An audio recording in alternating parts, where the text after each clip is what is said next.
시편 성경 강해 51편입니다. 통회 대지 첫째, 주의 궁유를 의지하여 사죄를 구함 1절에서 2절. 둘째, 죄를 깨닫고 고백함 3절에서 6절. 셋째, 회복시켜 달라는 기도 7절에서 15절. 넷째, 하나님의 구하시는 제사 16절에서 17절. 다섯째, 이스라엘 회복을 위한 기도 18절에서 19절입니다. 1절, 하나님이여 주의 인자를 쫓아 나를 긍휼히 여기시며 주의 많은 자비를 쫓아 내 죄가를 도말하소서. 다윗이 하나님께 염치 없는 죄를 짓고 사죄해 달라고 할 면목이 없어서 하나님의 인자와 긍휼과 자비를 의지하여 사죄해 주시기를 간구했습니다.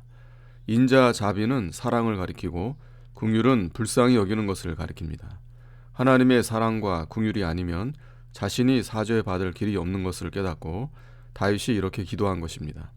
이것은 장차 하나님께서 그 인자와 긍휼로서 그리스도를 보내서 속죄해 주실 것을 믿고 하는 기도입니다. 2절, 나의 죄악을 말갛게 시키시며 나의 죄를 깨끗이 제하소서. 죄를 지으면 양심의 가책이 되고 더러움을 느낍니다. 그러므로 범죄한 자는 죄에서 깨끗게 되기를 원합니다. 다윗은 자기 죄를 말갛게 씻어 주셔서 깨끗하게 되기를 하나님께 간구했습니다. 3절, 대저 나는 내 죄가를 아오니 내 죄가 항상 내 앞에 있나이다. 은밀히 지은 죄는 자기가 잘 알고 하나님이 더 잘 아십니다. 그러므로 자기 양심이 하나님께 고백하지 않을 수 없습니다. 누구든지 자기가 지은 죄를 깊이 깨달을 때 그 죄로 인한 고통을 느끼고 그 죄의 세력이 얼마나 강한 것인가를 알게 됩니다. 성도는 그때 하나님께 나아가 그 죄의 세력에서 건져달라고 간구하게 됩니다. 4절, 내가 주께만 범죄하여 주의 목전에 악을 행하였사오니 주께서 말씀하실 때에 의로우시다 하고 판단하실 때에 순전하시다 하리이다. 내가 주께만 범죄하여. 다윗이 간음하고 살인했지만 우리야와 밧세바가 하나님의 사람이요 다윗이 하나님의 법을 어겼기 때문에 하나님께만 범죄했다고 한 것입니다. 남의 소나 양을 잡아먹은 자가 그 주인에게 범죄한 것과 같습니다. 다윗이 밧세바와 간음하고 그의 남편 우리아를 전쟁터에 보내어 죽인 것은 물론 사람에게 죄를 지은 것입니다. 그러나 그들의 주인이 하나님이시고 하나님의 계명을 범했기 때문에 하나님께만 범죄했다고 고백한 것입니다. 주의 목전에 악을 행하였사오니. 하나님은 무소부재하셔서 모든 것을 감찰하시고 계시는데 그 앞에서 악을 행한 것을 원통히 여기며 고백한 것입니다. 주께서 말씀하실 때 의로우시다 하고 하나님께서 책망하신 말씀이 모두 의롭다는 것입니다. 이것은 또 하나님의 말씀은 다 의로운데 자기가 미련하고 악하고 방신부주의해서 죄를 지었다는 뜻도 있습니다. 판단하실 때 순전하시다 하리이다. 하나님께서 자기를 심판하고 정죄하여 징벌하실 때 그것을 옳게 여기며 그 벌을 받아야 마땅하다는 것입니다. 이것은 예수님과 함께 십자가에 못 박힌 우편 강도가 우리는 우리의 행한 일에 상당한 보응을 받는 것이니 이에 당연하거니와 라고 한 것과 같습니다. 우리도 하나님의 책망과 징계를 받을 때 자기 죄값으로 마땅히 받아야 할 벌인 줄 알고 달게 받으며 회개하는 신앙을 가져야 합니다. 5절, 내가 죄악 중에 출생하였으며 모친이 죄 중에 나를 잉태하였나이다. 다윗은 자기가 범죄한 근본적인 원인이 자기가 모태에서부터 죄악 중에 있었기 때문이라는 것을 깨달았습니다. 사람은 태어날 때 죽은 영으로 나며 전적 부패합니다. 그러므로 물과 성령으로 중생하기 전에는 하나님과 하늘나라를 볼 수 없습니다. 6절, 중심의 진실함을 주께서 원하시오니 내 속의 지혜를 알게 하시리이다. 하나님은 심중이 진실한 사람을 원하시기 때문에 다윗은 하나님께서 자기에게 진실한 사람이 되는 지혜를 알게 해주실 줄 믿고 간구한 것입니다. 그 지혜와 그 길은 예수 그리스도와 하나님의 말씀입니다. 성도가 진실하게 하나님의 뜻대로 바로 살려고 하면 하나님께서 그 길로 인도하여 주십니다. 요한복음 7장 17절에 사람이 하나님의 뜻을 행하려 하면 이 교훈이 하나님께로서 왔는지 내가 스스로 말함인지 알리라 하고 했습니다. 사람이 진실하게 하나님의 뜻대로 살려고 할 때 하나님의 말씀을 아는 길을 열어주십니다. 7절, 우슬초로 나를 정결케 하소서. 내가 정하리이다. 나를 씻기소서 내가 눈보다 희리이다. 우슬초는 구약시대의 죄를 정결케 하는 예식에 많이 사용해 왔습니다. 출애굽기 12장 22절에 너희는 우슬초 묶음을 취하여 그릇에 담은 피에 적시어서 그 피를 문 임방과 좌우 설주에 뿌리고 아침까지 한 사람도 자기 집 문 밖에 나가지 말라고 했습니다. 우슬초로 정결케 하는 예식을 행하듯이 자기를 문둥병과 같은 더러운 죄에서 깨끗하게 해달라는 것입니다. 8절 나로 즐겁고 기쁜 소리를 듣게 하사 주께서 꺾으신 뼈로 즐거워하게 하소서.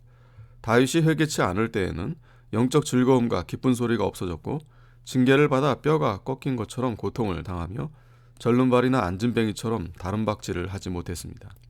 이제 회개하여 영적 즐거움과 하나님의 기쁜 소리를 듣게 해주시고 꺾으신 뼈를 고쳐서 믿음의 다름박질을 잘하게 해달라고 간구한 것입니다. 이것은 처음 믿음, 처음 사랑, 처음 은혜를 다시 찾게 해달라는 기도입니다. 9절 주의 얼굴을 내 죄에서 돌이키시고 내 모든 죄악을 도말하소서. 하나님께서 자기의 죄를 도말해 주시고 다시는 그 죄를 보지 말아 달라고 간구한 것입니다. 하나님께서 우리의 죄악을 보시면 우리가 그 앞에 설 수가 없습니다. 죄를 도말받는 길은 하나님의 자비와 긍휼로 보내주신 그리스도의 구속밖에는 없습니다. 10절 하나님이여 내 속에 정한 마음을 창조하시고 내 안에 정직한 영을 새롭게 하소서. 다윗은 정한 마음과 정직한 영으로 새 창조 받기를 원했습니다. 이것은 물과 성령으로 중생한 영이 점점 깨끗하게 되어 나아가기를 원하는 기도로 됩니다. 이러한 은혜를 원하는 자는 그리스도와 그 말씀을 영접하고 그로 인하여 살아야 합니다. 11절 나를 주 앞에서 쫓아내지 마시며 주의 성신을 내게서 거두지 마소서. 다윗이 하나님 앞에서 자기를 쫓아내지 말라고 간구한 것은 범죄한 후 하나님이 멀어졌기 때문입니다. 죄를 지으면 하나님이 멀어집니다. 주의 성신을 내게서 거두지 마소서. 이것은 다윗이 범죄로 인하여 성령의 감동과 역사가 멀어졌기 때문입니다. 성신은 하나님의 삼위일체 중 한 분이십니다. 하나님은 안 계신 곳이 없으시고 우주에 충만하신데 성령도 그 하나님이시므로 왔다 갔다 하시지 않으십니다.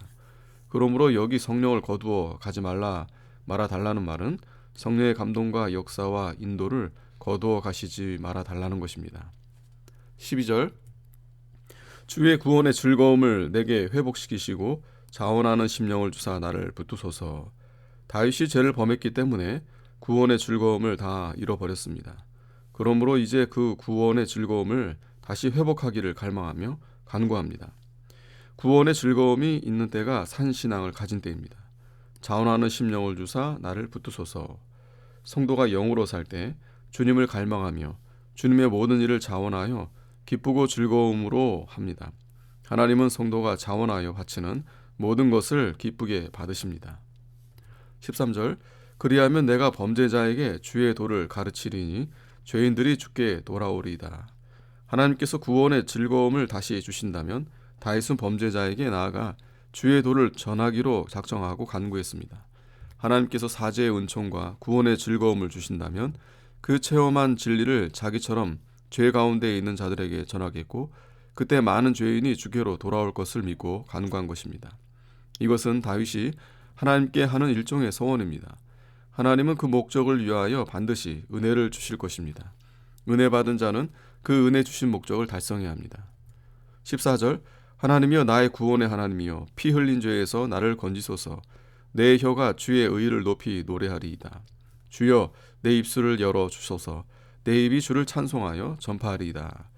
다윗이 우리아를 전쟁터에 보내 죽인 죄가 늘 마음에 가책이 되어 그 죄에서 건져 주시기를 하나님께 회개하며 간구하는 것입니다.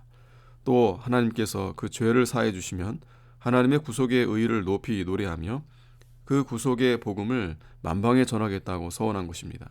이것은 하나님의 은혜를 보답하겠다는 서약입니다. 16절 주는 제사를 즐겨 아니하시나니 그렇지 않으면 내가 드렸을 것이라.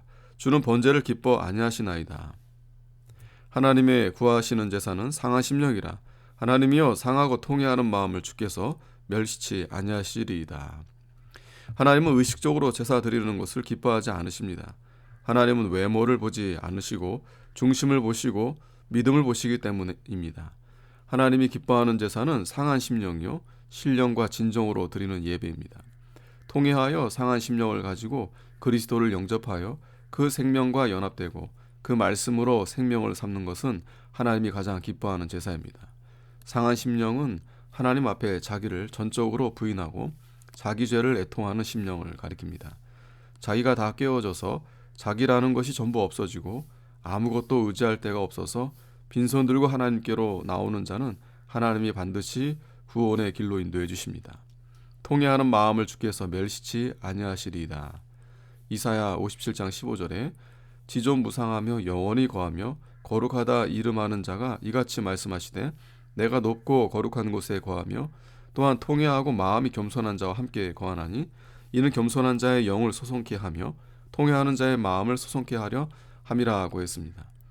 하나님께서는 교만하여 거역하며 완악하고 강팍한 마음을 가진 자는 물리치십니다. 18절 주의 은택으로 시온에 선을 행하시고 예루살렘 성을 쌓으소서. 그때에 주께서 의로운 제사와 번제와 온전한 번제를 기뻐하시리니 저희가 수소로 주의 단에 드리리이다. 다윗은 자기가 회개함으로 시온 성과 예루살렘과 이스라엘 나라 전체가 복을 받을 줄 믿고 간구했습니다. 이것은 하나님의 나라와 하나님의 의를 구하는 기도입니다. 다윗은 자기의 범죄로 인하여 시온 성과 예루살렘과 이스라엘 나라에 하나님의 영광이 떠나고 쇠약해진 것을 알았습니다. 지도자가 범죄하면 이스라엘 전체가 약해지고 회개하면 이스라엘 전체가 강해지고 시온 성이 힘있게 건설되어 나갑니다. 그러므로 회개하며 예루살렘 성을 쌓으면서 드리는 제사를 하나님이 기뻐 받으십니다. 아멘.